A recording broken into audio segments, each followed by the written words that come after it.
Bora conversar sobre um livro incrível? Hoje a gente vai fundo nas reflexões de Talvez Você Deva Conversar com Alguém, da Lori Gottlieb. A ideia aqui é entender como as histórias dos pacientes dela, no fundo, acabam sendo um espelho das nossas próprias vidas. E o livro já começa com essa frase do Emerson, que basicamente prepara o terreno para tudo que vem pela frente. É uma jornada para dentro da terapia, claro, mas principalmente para dentro da gente. Essa ideia de que o belo está dentro de nós é o ponto de partida de tudo. Vamos começar com uma verdade que às vezes a gente esquece. Terapeutas são gente como a gente. Pois é, eles também têm suas próprias crises, seus próprios problemas, bem no meio do processo de ajudar a gente com os nossos. Imagina a cena. A terapeuta recebe uma notícia super preocupante, pessoal, minutos antes de começar uma sessão. Essa tensão entre a vida pessoal e a profissional é algo que todo mundo vive, né? Mas o mais curioso aqui é como essa situação reflete uma experiência que a própria terapeuta teve, mas como paciente. E olha que genial isso. O slide mostra perfeitamente um tema central do livro, o tal do processo paralelo. Paciente e terapeuta espelham exatamente as mesmas ansiedades. Isso escancara uma verdade, né? No fundo, todo mundo é vulnerável aos mesmos medos. Medo do abandono, da incerteza, é muito humano.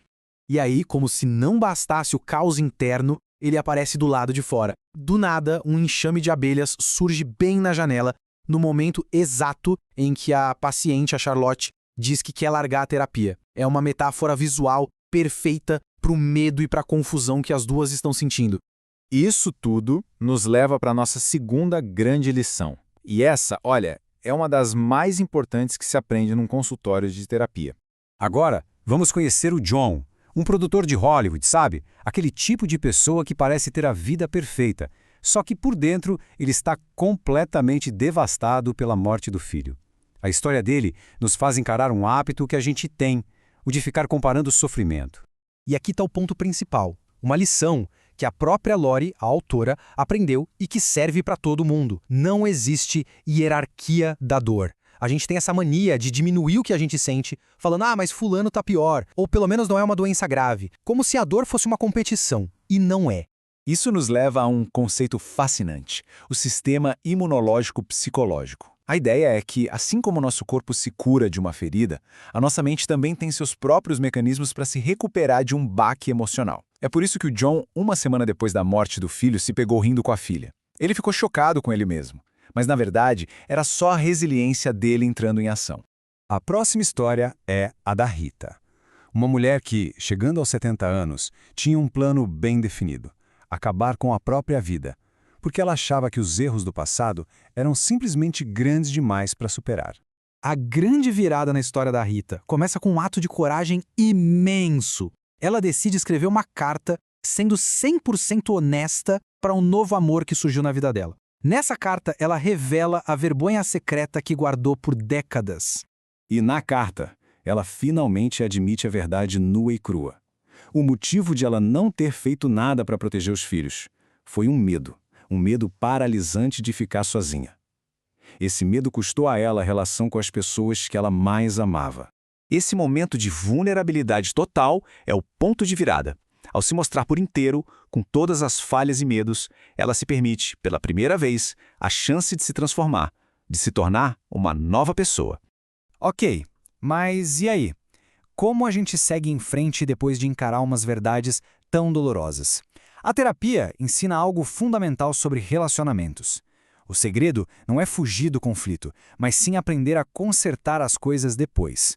E aqui está o passo a passo da tal ruptura e reparo. Fica bem claro que a meta não é ter uma relação de comercial de margarina perfeita. Isso não existe. A questão é criar resiliência para consertar as rachaduras, que são inevitáveis.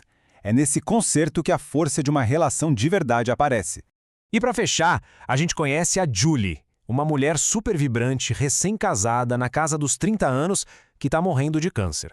A história dela é uma lição sobre viver de forma plena, mesmo quando se está de cara com a maior incerteza de todas. A Julie encara a situação com um humor ácido, impressionante. Ela se apelida de Mortezila, enquanto planeja o próprio funeral com a mesma energia de uma noiva organizando o casamento.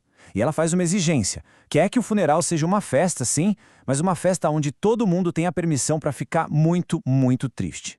O ponto de vista dela é um tapa na cara dessa ideia moderna de transformar funerais em celebrações da vida, que muitas vezes acaba escondendo a dor da perda.